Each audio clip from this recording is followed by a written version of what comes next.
The sun was slowly setting as Daisy and her younger sister Juliet walked home from the market. The streets were still busy, children laughing and running, traders calling out to customers. As they walked past a corner, Daisy suddenly stopped. Near a wall, sitting with his back against it, was a beggar.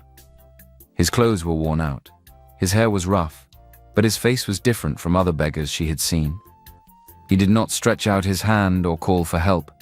He just sat there quietly, staring at the ground as if deep in thought. "Why did you stop?" Juliet asked, looking at her sister with confusion. Daisy didn't answer at first.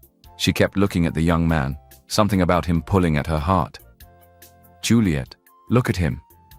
Doesn't he look different?" Daisy finally said. Juliet sighed, folding her arms. "Different? How?" "He's just a beggar, Daisy. They all look the same." Daisy shook her head. "No, there's something about him. He looks so sad.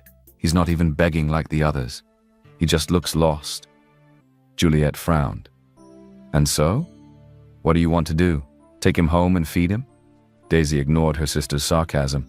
Without another word, she reached into her purse and took out some money. She stepped forward and bent down slightly, placing the money on the ground beside him. The young man slowly looked up, his eyes wide with surprise. He stared at Daisy as if trying to understand why she was doing this. "Thank you," he said in a soft voice. Daisy smiled warmly. "Please use it to buy something to eat." Juliet rolled her eyes. "Here we go again. You can't save everyone, Daisy." Daisy turned to her sister. "If I can help one person, that is enough." Juliet scoffed. "You always think like this. You act like you live in a fairy tale. In real life, you need to think about yourself first."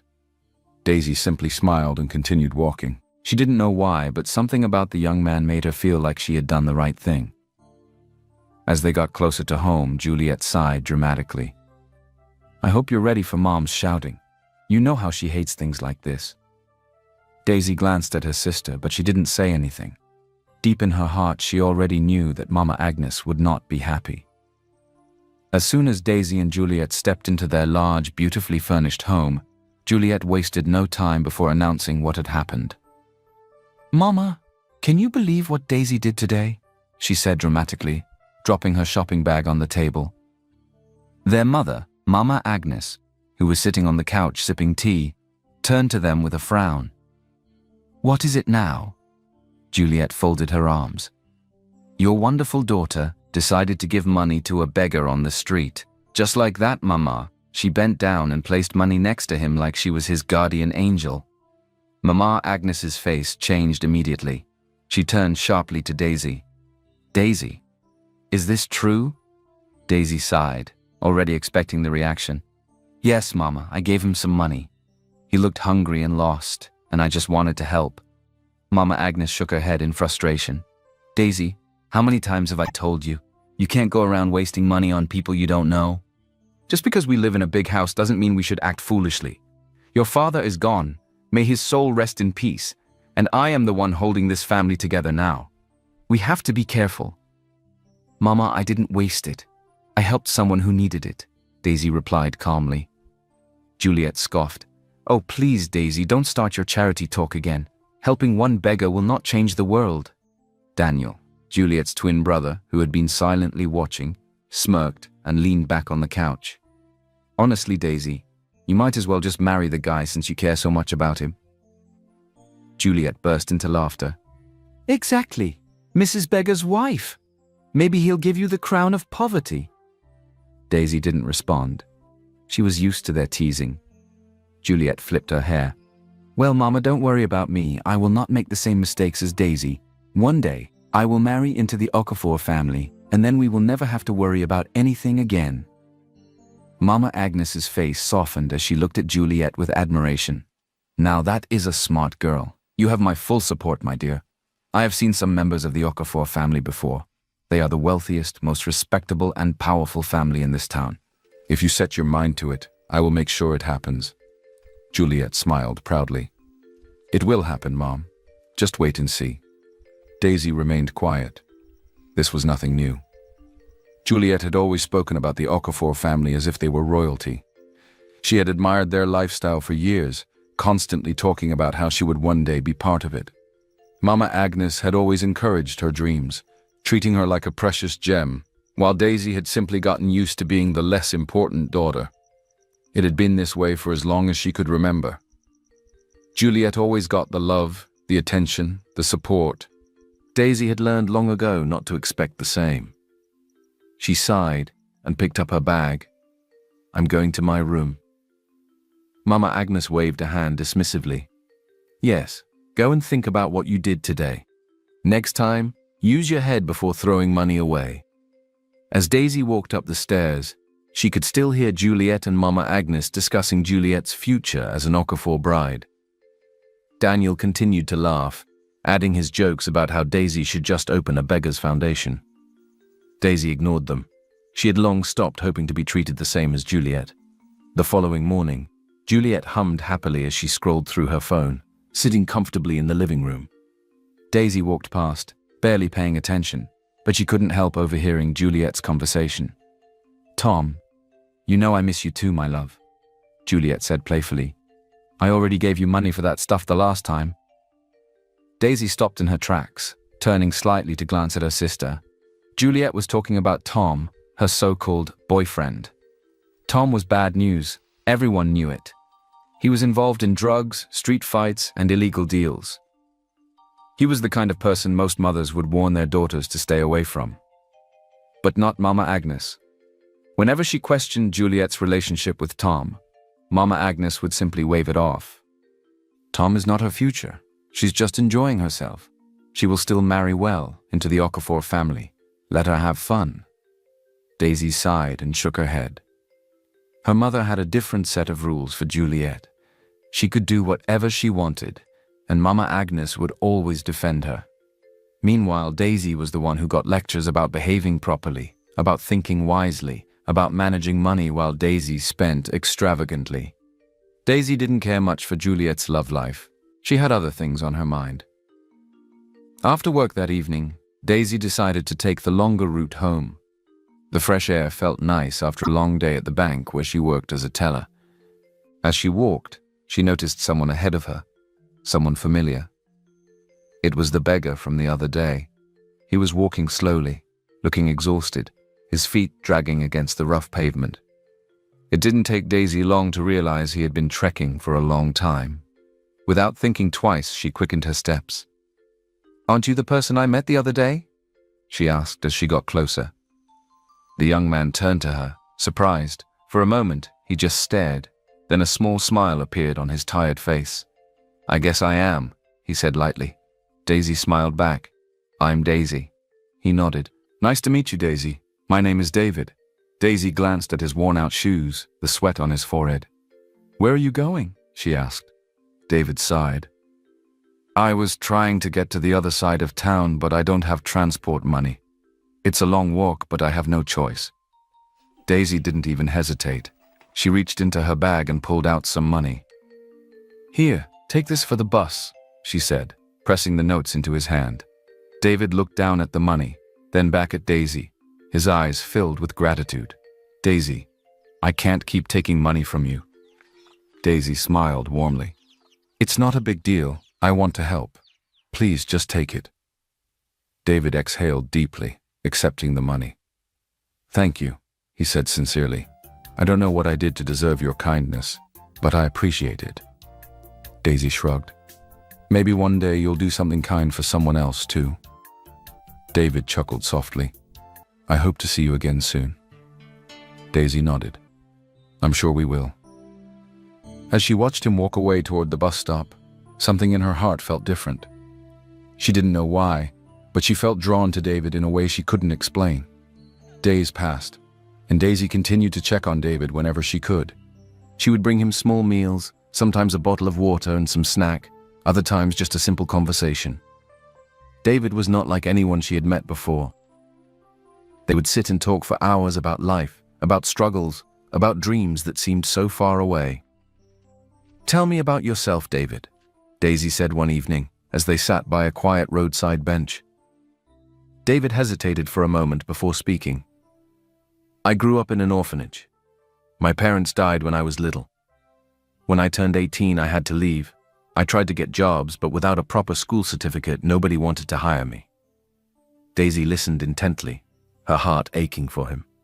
I did small jobs here and there, David continued. Carrying loads at the market, cleaning, anything I could find. But nothing lasted. Some days I go without food. Some nights I sleep outside. It's been tough. Daisy felt a deep connection at that moment. Life had been hard for David, but despite everything, he still spoke with dignity. You don't deserve this life, she said softly. David smiled. Life doesn't always give us what we deserve, Daisy. Daisy looked down at her hands before meeting his gaze. I promise to help however I can. David stared at her for a long moment before nodding. Thank you, Daisy. That means more to me than you know. As Daisy walked home that night, she felt something strange in her heart. It wasn't pity. It wasn't just kindness. It was something deeper. She was beginning to care about David in a way that scared her. Daisy had known it was only a matter of time before Juliet found out about her growing friendship with David. She just hadn't expected the storm to come so soon. It started one afternoon when she came home from work.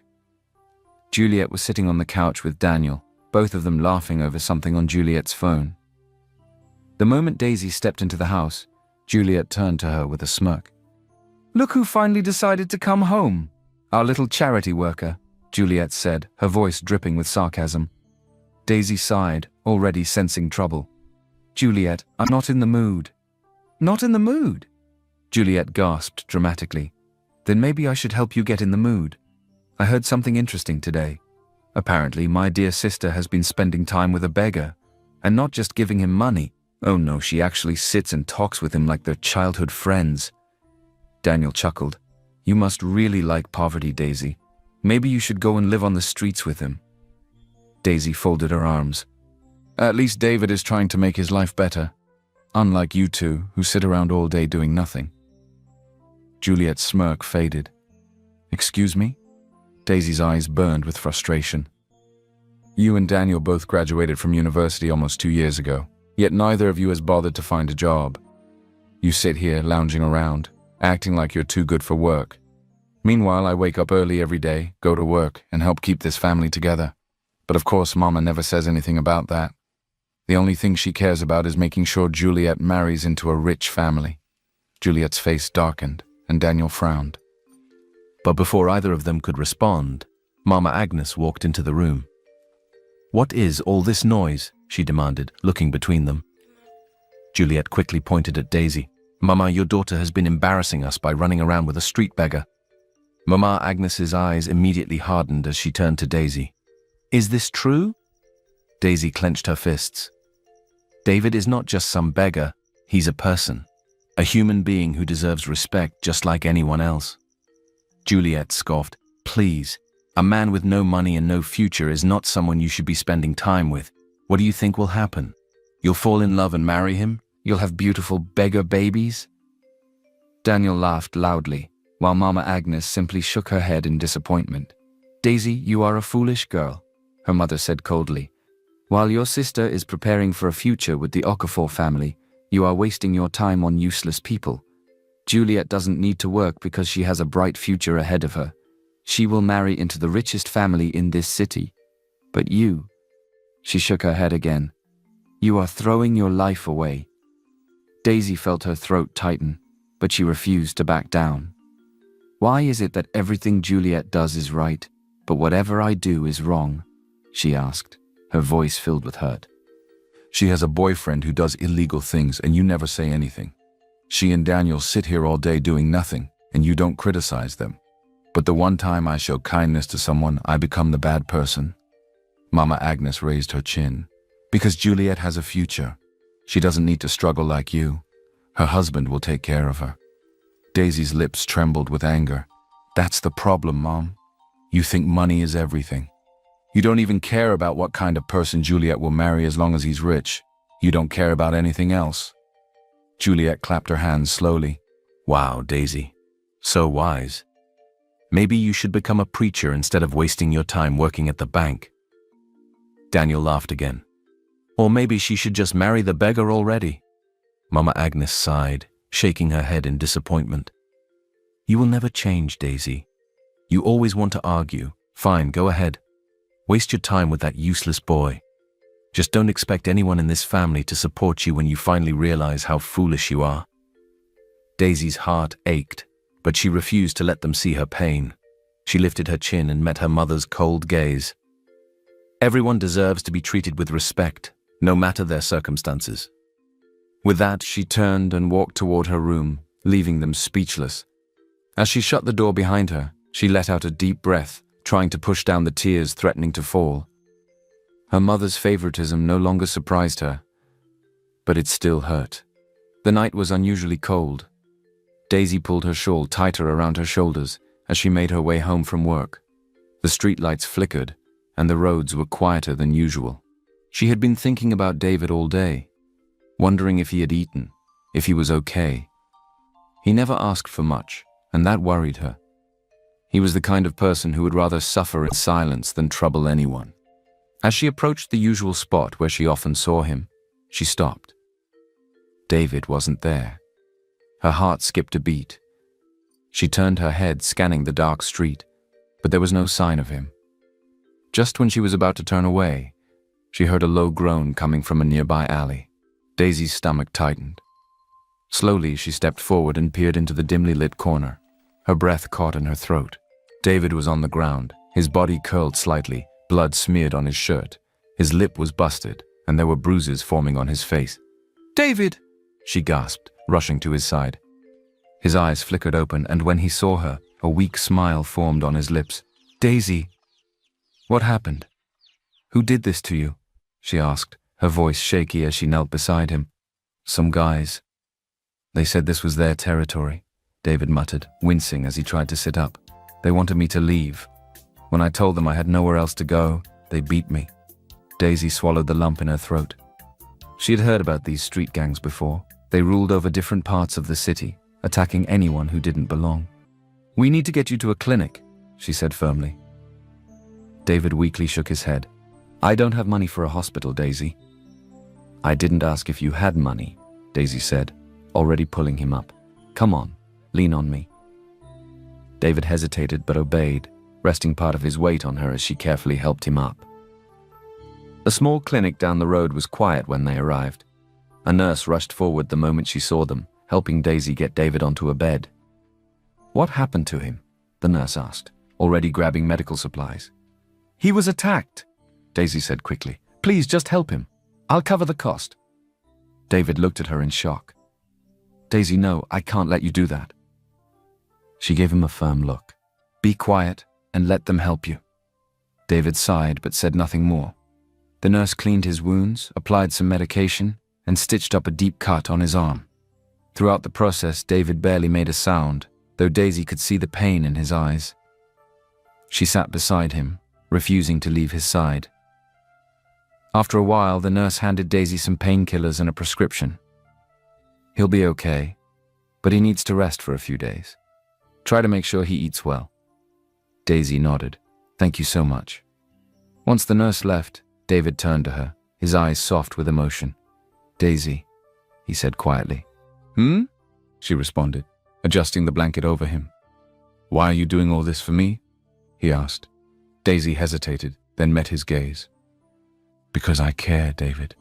You don't deserve to suffer like this." David swallowed hard. "I don't think I've ever met anyone as kind as you." Daisy felt warmth spread through her chest. "You're beautiful, Daisy," David continued, his voice filled with sincerity. "Not just on the outside, but inside too, the kind of beautiful that shines even in the darkest places." Daisy's heart skipped a beat. She looked down, suddenly shy. "You should get some rest," she said softly. David smiled, his eyes never leaving her face. "I hope I dream about you then." Daisy let out a small laugh, shaking her head. "Good night, David." As he slowly closed his eyes, Daisy sat there watching him, her heart feeling something unfamiliar, something deep. Daisy sat beside David's hospital bed, watching him sleep. His breathing was steady now, his face more relaxed than before, but she knew he couldn't stay here forever. The clinic had already done more than enough, and she had used most of her money to cover his treatment. But where would he go? Back to the streets? Back to danger? No, she couldn't let that happen. The only place she could think of was home. Daisy hesitated, knowing exactly how her family would react. But what choice did she have? Taking a deep breath, she gently shook David's arm. "David, wake up." He blinked slowly, his brown eyes hazy with sleep. "Daisy? I want to take you home with me, just for a little while, until you recover." David's eyes widened. "No, Daisy, I can't ask you to do that. Your family will never allow it. You didn't ask. I'm telling you." David looked at her, concern flashing in his tired eyes. "Daisy." She gave him a reassuring smile. "Trust me, I won't let anything happen to you." Daisy helped David into a taxi and gave the driver their address. The ride was quiet, except for the occasional wince from David whenever the car hit a bump. When they finally arrived at the large gated house, David hesitated. "Daisy, I really don't think—" "Just come," she interrupted, looping her arm around his to steady him as they walked to the front door. The moment they stepped inside, Juliet's loud voice rang through the air. "And where exactly have you been all night, Miss Charity?" Daisy turned to see Juliet and Daniel lounging on the couch. Mama Agnes was sipping tea as usual, her sharp eyes locking onto Daisy. Then their attention shifted to David. For a second, there was silence. Then, "What is this?" Juliet shrieked, sitting up in shock. "Daisy, who is this filthy thing you just dragged into my house?" Daniel sneered. Daisy swallowed the lump in her throat. "His name is my friend David, and he's staying here until he recovers." Mama Agnes set down her cup slowly, her face expressionless. "You are joking, right?" "Mama, please," Daisy started, her voice firm but pleading. "We have so many rooms in this house. He can just stay in one—" "No!" Mama Agnes snapped, slamming her hand on the table. "Are you mad, Daisy? Bringing a street rat into my house? Do you even think before you act?" Juliet folded her arms. "So first, you give him money. Then you bring him food. Now you're bringing him home? What's next, Daisy? You'll carry his children too?" Daniel chuckled. Maybe she already has plans for that. Daisy's hands clenched into fists. "He's a human being," she said through gritted teeth. "He was attacked and he has nowhere else to go. He needs help." "Then let the street help him," Juliet shouted. Mama Agnes scoffed. "Daisy, you are a disgrace. You should be ashamed of yourself parading around with a beggar like this. Do you have no self-respect?" David stood silently, his face expressionless, but Daisy could feel the tension in his body. "If you had even an ounce of sense, you would be thinking about your future," Mama Agnes continued. "Juliet will marry into the Okafor family and secure our place in society. And you are here dragging our name into the gutter with this useless man." Daisy took a deep breath, her heart pounding in her chest. "Mama, why do you always treat me like this?" Silence filled the room. Mama Agnes's jaw tightened. "What?" Daisy's voice wavered, but she stood her ground. "Why am I always the problem? Why do you always criticize everything I do, but Juliet can do no wrong? Why do you treat me like I don't matter?" Juliet and Daniel shifted uncomfortably. Mama Agnes's eyes darkened, and for the first time she looked shaken. Then, she sighed heavily and stood up. "You really want to know why?" she said coldly. Daisy nodded, her heart racing. Mama Agnes took a deep breath before speaking. "Because you are not my child." The room froze. Daisy's breath caught in her throat. "What? What did you just say?" Mama Agnes folded her arms. "I am not your mother, Daisy. Your real mother died in an accident with your father when you all were still very young. He had you before I married him. Before he died, he begged me to take care of you. Being a kind philanthropist, I did. I tried, but you aren't my blood, and I never really saw you as my own." Daisy felt the world tilt beneath her feet. She couldn't breathe. Everything made sense now. The favoritism, the coldness, the constant criticism. She was never meant to be part of this family. Juliet and Daniel stared, their eyes wide. Even they seemed shocked by the revelation. David, who had been standing quietly the whole time, took a step forward. Daisy. But Daisy wasn't listening. Tears burned in her eyes, but she refused to let them fall. Mama Agnes's voice cut through the air again. Now that you know the truth, I'll make this easy for you. You have two choices. Either you leave that boy and stay here, or you walk out with him and don't ever come back. Silence. Daisy looked at the faces in the room, the people she had called family all her life. And she realized something. She had never truly belonged here. Her voice was steady when she finally spoke. Then I choose David. And with that, she turned and walked out of the house, leaving behind everything she had ever known. David followed her without hesitation. Daisy and David had been walking for hours. She didn't know where she was going, and she didn't care. The streets were quiet now, the evening breeze brushing against her skin as she kept moving forward. The weight of her stepmother's words still echoed in her mind. You are not my child. The air was cold, and for the first time she truly felt alone. But then she felt something warm, David's hand gently holding hers. Daisy, he said softly, his voice steady despite everything. There's something I need to tell you. She turned to look at him, confused by the seriousness in his eyes. David, what is it? She asked. But before he could answer, her phone rang. Daisy frowned and quickly pulled it out of her bag. Unknown number. She answered immediately. Hello? Miss Daisy? A deep voice responded. Yes, this is Daisy. Is something wrong? Your sister has been arrested. We need you to come down to the station immediately. Daisy's heart pounded. What? Arrested? Why? She was found at a party with a young man named Tom. Drugs were discovered in Tom's possession, and since she was with him, she was taken in for questioning. She needs to be bailed out. Daisy clenched her jaw. Of course it was Tom. She exhaled sharply. I'm on my way. She hung up and turned to David, who was watching her with concern. Juliet has been arrested. I have to go. David nodded. I'll come with you. The station was cold, the walls painted in dull colors. Daisy could hear murmurs of other cases being handled as she walked past uniformed officers. And then she saw her. Juliet sat in a chair at the far end of the room, her arms crossed, her face set in an annoyed expression as if she was being inconvenienced rather than arrested. Daisy rushed to her. Juliet, are you okay? Juliet lazily turned her head and smirked.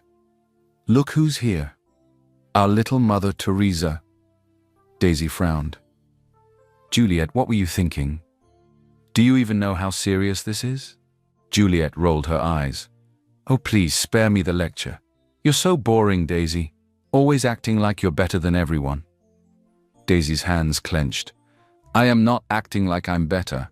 I am your elder sister, Juliet, and I am trying to help you. Juliet snorted. Elder sister? You mean the daughter of a nobody? You think you can tell me what to do? I don't need your help, Daisy. Just sign the papers and let's go. Daisy felt a sharp sting in her chest, but before she could respond, the door swung open. Madame Agnes stormed in, her face filled with fury. Where is my daughter? She demanded. Juliet's face brightened at the sight of her mother. Mom, she called, standing up quickly. Daisy sighed in relief. Maybe now Madame Agnes would finally correct Juliet, tell her how reckless and irresponsible she had been. Mom, you need to talk to Juliet, Daisy started. She needs to stop hanging around Tom. He is bad news. Look where he has landed her. But before she could say another word, Mama Agnes turned on her instead. Her eyes burned with anger. Who do you think you are? She hissed. You think you have the right to lecture my daughter? Daisy froze. Mum, Shut up! Madame Agnes shouted, her voice echoing through the station. You are nothing, Daisy. Nothing but the daughter of a useless woman. Do you think you have any right to correct my child? You should be grateful I fed you all these years. Daisy felt the words like knives in her heart. Juliet stood beside their mother, smirking. Daniel had always mocked her, but hearing it from Mama Agnes herself, hearing her call her a nobody, felt worse than anything she had ever imagined. Her lips trembled as she spoke. Even as the money belonged to my father, I have always worked for whatever I got. I was never handed anything, not even a birthday present, Mama. And yet I never complained. But now, you're telling me I should be grateful? Grateful for what? For never being treated as part of this family? Mama Agnes scoffed. You are ungrateful. I should have left you on the streets where you belong. Daisy felt her whole world crashing down. She had spent her entire life trying to earn Mama Agnes's love, trying to be a good daughter.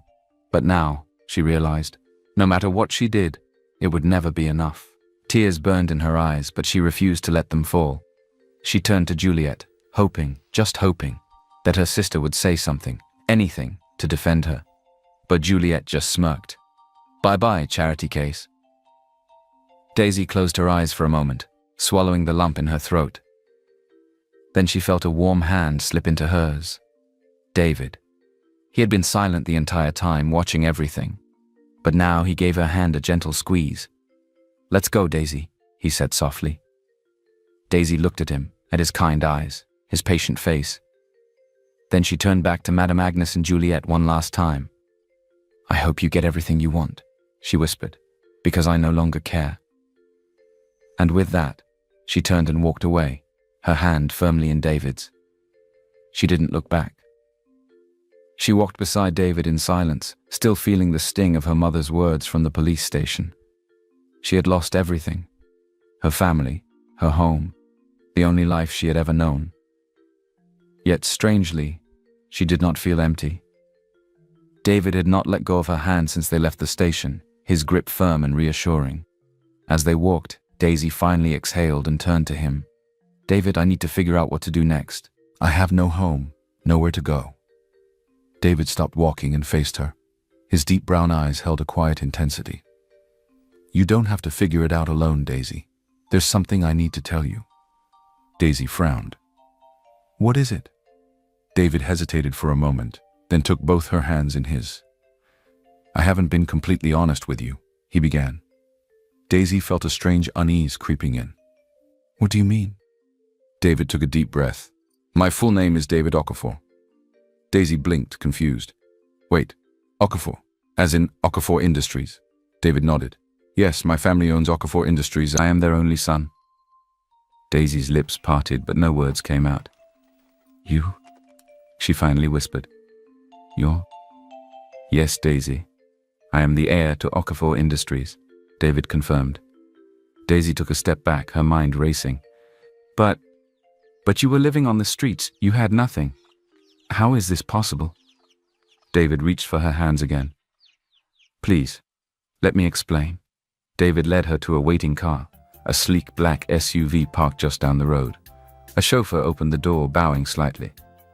Daisy's head spun. He had a chauffeur? She got into the car in a daze, her thoughts scrambled as they drove in silence. And Daisy looked out the window. Her heart nearly stopped. They were approaching a massive white mansion, bigger than anything she had ever seen in real life. The tall golden gates opened automatically, revealing a breathtaking compound with towering palm trees, neatly trimmed hedges, and a long driveway leading up to the grand estate. David! Daisy gasped, gripping her seat. This is my home, he said simply. As the car rolled to a stop, two uniformed security guards approached and opened the doors. Daisy stepped out hesitantly, feeling as though she had stepped into another world. Before she could process everything, the front doors swung open, and a middle-aged couple walked out with warm smiles. There he is, the man boomed. Finally! David, we've been waiting for you, the woman added, her voice gentle and filled with affection. David smiled at them. Mom, Dad, meet Daisy. Daisy swallowed hard. She recognized them immediately. Chief Emeka Okafor and Madame Stella Okafor, one of the wealthiest couples in the country. She was standing before royalty. Welcome, my dear, Madame Stella said kindly, stepping forward and taking Daisy's hands. We have heard so much about you. Daisy could barely find her voice. I don't understand what's happening. Chief Emeka chuckled. I think our son should explain everything to you. David turned to her, his expression serious yet warm. Daisy, every woman I've ever dated has only seen my wealth. They never truly cared about me as a person.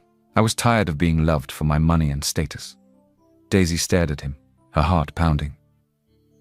My parents have been pressuring me to get married, but I refused to settle for a woman who only wanted my last name. I needed to find someone who would love me for me, not my riches. David took a deep breath before continuing. So I did something crazy. I disguised myself as a beggar. I wanted to see if there was someone out there who would care about me even when I had nothing. That's when I met you. Daisy's legs felt weak. The kindness you showed me, the way you treated me with respect, the way you never looked down on me. It was real. You never cared about my wealth because you didn't even know I had any. Tears pricked Daisy's eyes. You were willing to lose everything to stand by me, David whispered. And that's how I knew. You are the woman I've been looking for. Daisy covered her mouth, overwhelmed. Everything. Their meetings, their conversations, the way he had struggled on the streets, it had all been part of his journey to find true love. And she had been the one to pass the test. So you mean to tell me, all this time? She whispered, still struggling to believe it. David nodded. Yes, Daisy. I went undercover to find true love. And I found it in you. Daisy's heart clenched with emotion. She had lost everything today. But standing here, in front of David and his parents, she realized she had gained something far greater. A family that truly saw her. Daisy was still struggling to process everything as she sat in the grand living room of the Okafor mansion. The luxurious space was unlike anything she had ever imagined.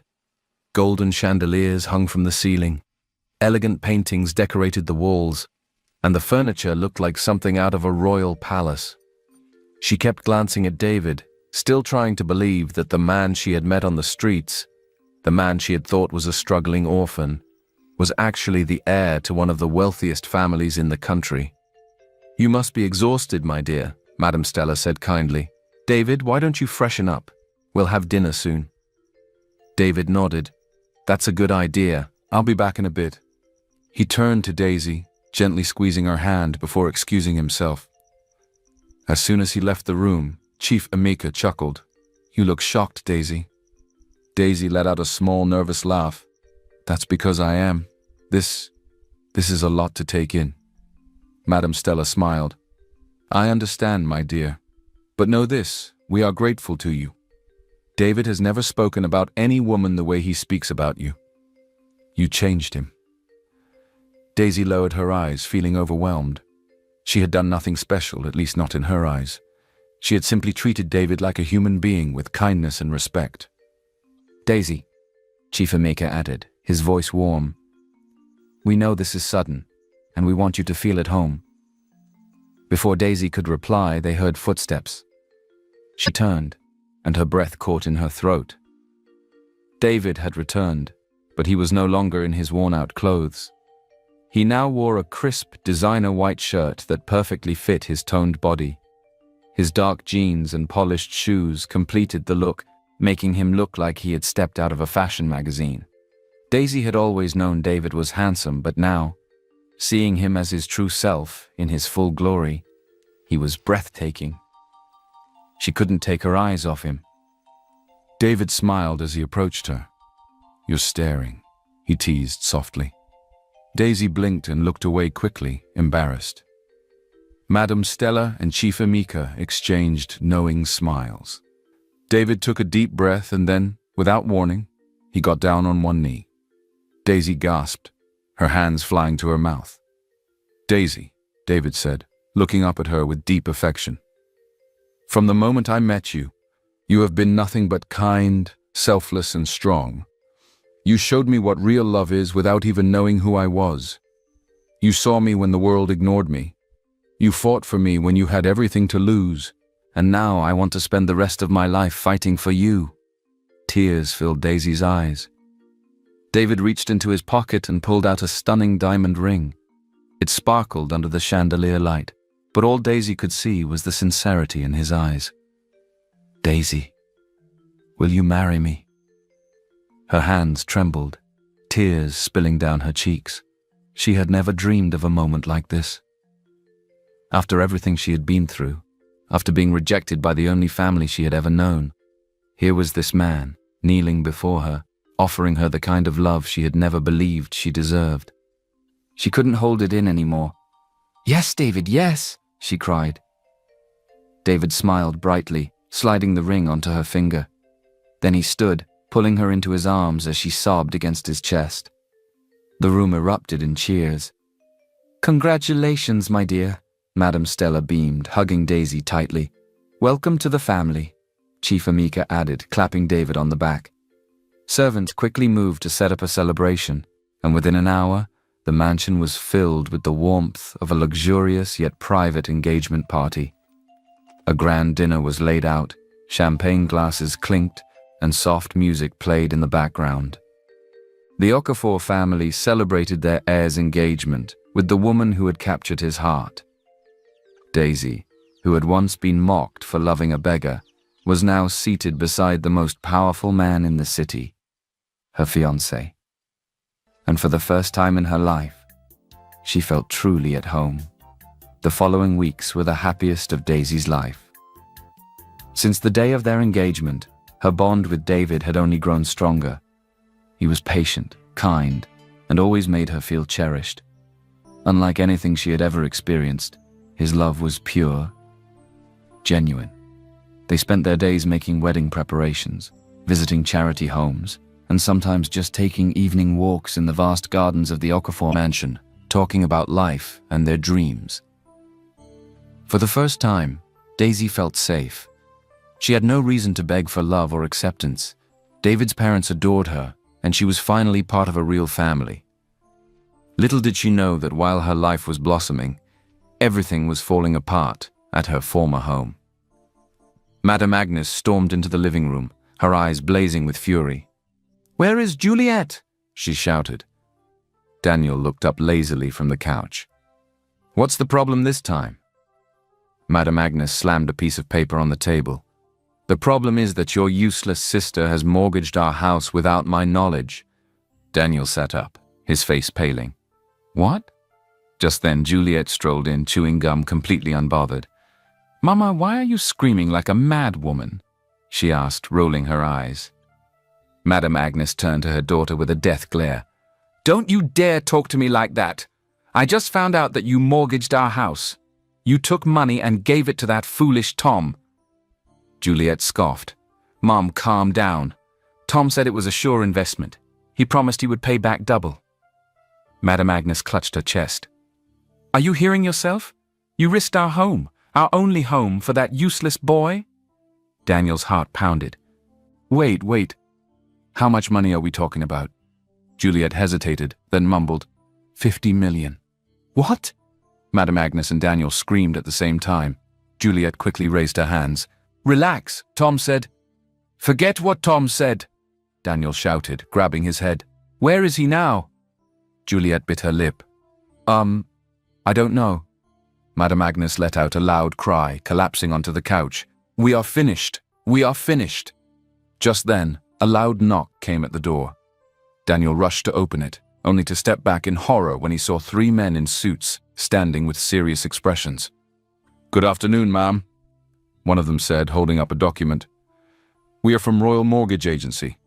This house now belongs to the bank. You were given warnings about missed payments, and since the final deadline has passed, we are here to take over the property." Juliet's face drained of color. Wait. There must be some mistake." "No mistake, ma'am," the man said sternly. "You signed the agreement yourself." Madame Agnes clutched her head. "Juliet, you have ruined us," she wailed. "Where will we live now?" The reality of their situation finally hit Juliet. She had been so blinded by greed, so sure that Tom would return with her money, that she never considered what would happen if he didn't. And now, they were homeless. As the mortgage agents began moving through the house, inspecting it for takeover, Daniel turned on the TV, hoping for some distraction from the disaster. But what they saw next made them freeze in shock. "Breaking news," the anchor announced excitedly. "Ladies and gentlemen, the most eligible billionaire bachelor in the country has finally been taken off the market. David Okafor, heir to Okafor Industries, is officially tying the knot with the love of his life, Miss Daisy Johnson." The screen shifted to images of Daisy and David at their pre-wedding shoot. Daisy in a stunning golden dress, David in an expensive designer suit. They looked perfect together, glowing with happiness. The headlines flashed. "The most elegant billionaire bachelor marries the love of his life. Queen of the Okafor Empire. Meet Daisy Johnson, the woman who stole his heart." The camera zoomed in on a reporter speaking live outside the Okafor estate. Guests from all over the country are flying in for what is being called the wedding of the year. Many are excited to finally see the mysterious woman who captured the heart of David Okafor. And we must say, Miss Daisy Johnson is stunning. Mama Agnes, Juliet and Daniel stared at the screen, their mouths hanging open. Juliet gripped the table, her hands shaking. Did she just say Daisy Johnson? Madame Agnes covered her mouth in horror. Daisy is marrying David Okafor. Juliet's body swayed slightly, feeling like the room was spinning. The David Okafor? The one she had spent years dreaming of? The one she had sworn she would marry? She had spent her life mocking Daisy, calling her foolish for helping a beggar. And now, Juliet felt like she was going to be sick. Daniel turned pale, gripping his head. "Oh my God." Madame Agnes let out a deep, shaky breath, gripping her chest. She felt like her world had shattered. She had spent years treating Daisy like nothing. She had called her useless, ungrateful, and a burden. She had let her walk out of their home with nothing. And now, she was about to become the most powerful woman in the city. "What have I done?" Madame Agnes whispered, tears filling her eyes. But it was too late. Daisy had finally found the love and respect she had always deserved. And they had lost everything. The grand hall was bathed in golden light, chandeliers sparkling like stars overhead. Every inch of the venue spoke of elegance, wealth, and prestige. Rows of distinguished guests filled the space, billionaires, politicians, celebrities, and business moguls, all gathered for the wedding of the year. The wedding of Daisy Johnson and David Okafor. Daisy stood at the entrance, her heart pounding. She was dressed in an exquisite flowing white gown, delicately embroidered with pearls and gold thread. A diamond tiara rested on her head, and her long veil cascaded down her back like a waterfall. This was the moment. As the doors opened, the crowd turned, their eyes filled with admiration as she took her first step down the aisle. But among the guests, two faces were filled with something else entirely: regret. Madame Agnes and Juliet sat at the far end of the hall, staring in disbelief at the opulence around them. They had barely been allowed in, only because Madame Stella had been kind enough to let them stay at the back. Everything was surreal. The sister they had mocked, insulted, and abandoned was now walking toward a life they could only dream of. And the man Juliet had spent years talking about, fantasizing about marrying, was standing at the altar, waiting for Daisy, and worst of all, she had rained insults on him. Juliet swallowed hard, gripping her dress. She had lost everything. Her beauty, her confidence, none of it mattered anymore. She had spent her life chasing money and power, thinking she would marry into the Okafor family. But the one she had treated as worthless had captured the heart of the very man she wanted. Her sister had become the queen of the Okafor Empire. Tears burned in her eyes as she watched Daisy gracefully make her way down the aisle, escorted by Chief Emeka Okafor himself. "Mama, what have we done?" Juliet whispered, her voice shaking. Madame Agnes wiped her tears, shaking her head in disbelief. "I was blind, Juliet. I was blind." As Daisy reached the altar, she turned to look at David, her heart swelling with love as he gazed at her with nothing but admiration. The priest began speaking, and the ceremony continued. But Juliet couldn't take it anymore. As the vows were exchanged, she stood up abruptly, dragging Mama Agnes with her. "We have to talk to her," Juliet said desperately. "We have to fix this." Madame Agnes hesitated, but the moment the ceremony ended, they both rushed forward before Daisy and David could leave the stage. "Daisy!" Mama Agnes called, her voice breaking. The crowd parted slightly as Daisy turned, her expression unreadable. Juliet stepped forward first, tears streaming down her face. "Daisy, I know I don't deserve it, but I'm sorry. I'm so sorry. I was selfish, arrogant, and blind. Please forgive me." Madame Agnes, too, lowered her head. "My daughter, I know I have done terrible things to you. I have treated you unfairly, called your husband names, and I regret every moment of it. If I could turn back time, I would do things differently." Daisy stared at them for a long moment. Once upon a time, she had begged for this, begged for their love, their approval, their kindness. But now, she no longer needed it. She had found her own happiness. She exhaled softly, then gave them a small smile. "I forgive you." Juliet and Madame Agnes let out relieved sobs. But then Daisy continued.